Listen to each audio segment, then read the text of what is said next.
حضرت ابو ہریرہ رضی اللہ تعالیٰ عنہ سے مروی ہے کہ حضور صلی اللہ تعالیٰ علیہ وسلم کے پاس ایک انسان آیا، آ کر کہنے لگا، یا رسول اللہ صلی اللہ تعالیٰ علیہ وسلم، میں نے روزے کی حالت میں اپنی بیوی کے ساتھ ہم بستری کر لی۔ یا رسول اللہ صلی اللہ تعالیٰ علیہ وسلم، اب میں کیا کروں؟ اللہ کے نبی صلی اللہ تعالیٰ علیہ وسلم ارشاد فرماتے ہیں کہ تم 60 روزے رکھو۔ اللہ کے نبی نے جب اتنا فرمایا تو وہ انسان کہنے لگا، اے اللہ کے نبی صلی اللہ تعالیٰ علیہ وسلم، میں اتنا کمزور ہوں، میرے اندر اتنی طاقت نہیں ہے کہ میں 60 روزے رکھ لوں، میں 60 روزے نہیں رکھ سکتا یا رسول اللہ صلی اللہ علیہ وسلم۔ اللہ کے نبی صلی اللہ تعالیٰ علیہ وسلم نے ارشاد فرمایا کہ اگر تم 60 روزے نہیں رکھ سکتے تو 60 مسکینوں کو کھانا کھلا دو۔ جب اتنا کہا تو وہ کہنے لگا، یا رسول اللہ صلی اللہ تعالیٰ علیہ وسلم، میں اتنا مالدار نہیں ہوں کہ 60 مسکینوں کو کھانا کھلا دوں۔ یا رسول اللہ، میں اتنا غریب ہوں کہ کبھی رات کو کھاتا ہوں تو دن میں نصیب نہیں ہوتا ہے، دن میں کھاتا ہوں تو رات کو نصیب نہیں ہوتا ہے۔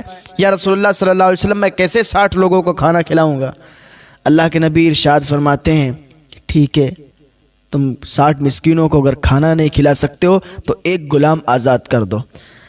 وہ کہتا ہے، یا رسول اللہ صلی اللہ تعالیٰ علیہ وسلم، میں کہاں سے غلام لاؤں؟ میں کہاں سے غلام آزاد کر دوں؟ میں خود دوسروں کا غلام ہوں۔ یا رسول اللہ صلی اللہ تعالیٰ علیہ وسلم، میرے پاس کوئی غلام نہیں ہے جسے میں آزاد کروں۔ اللہ کے نبی صلی اللہ تعالیٰ علیہ وسلم نے فرمایا، ٹھیک ہے، تو بیٹھ جاؤ۔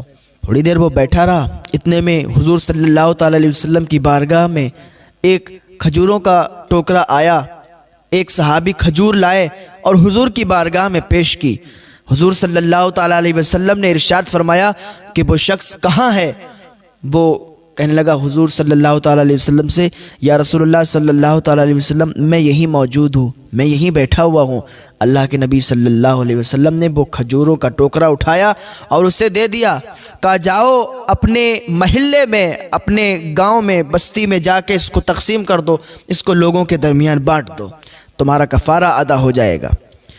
تو وہ کہنے لگا، یا رسول اللہ صلی اللہ تعالیٰ علیہ وسلم، میں اپنی بستی میں، اپنے محلے میں سب سے زیادہ غریب میں ہی ہوں، مجھ سے زیادہ کوئی غریب نہیں ہے یا رسول اللہ صلی اللہ علیہ وسلم۔ حضور صلی اللہ تعالیٰ علیہ وسلم مسکرائے، اور اتنا مسکرائے کہ دندان مبارک دکھنے لگے، چمکنے لگے، یعنی اتنا غریب انسان۔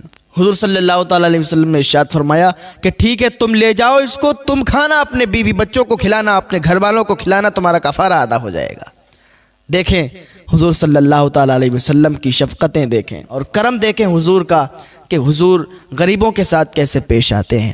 رمضان شریف کا مہینہ ہے، یہ ہمیں صبر سکھاتا ہے، اور اس مہینے میں آپ کو صبر سے کام لینا چاہیے۔ اس مہینے میں جو روزہ رکھتا ہے تو اس کو پتہ چلتا ہے کہ یار جو غریب انسان ہوتے ہیں نا، تو انہیں کیسا محسوس ہوتا ہے، جب وہ بھوک لگی ہوتی ہے انہیں، تو بھوک کی حالت میں انہیں کیسا لگتا ہے، کیسا محسوس ہوتا ہے۔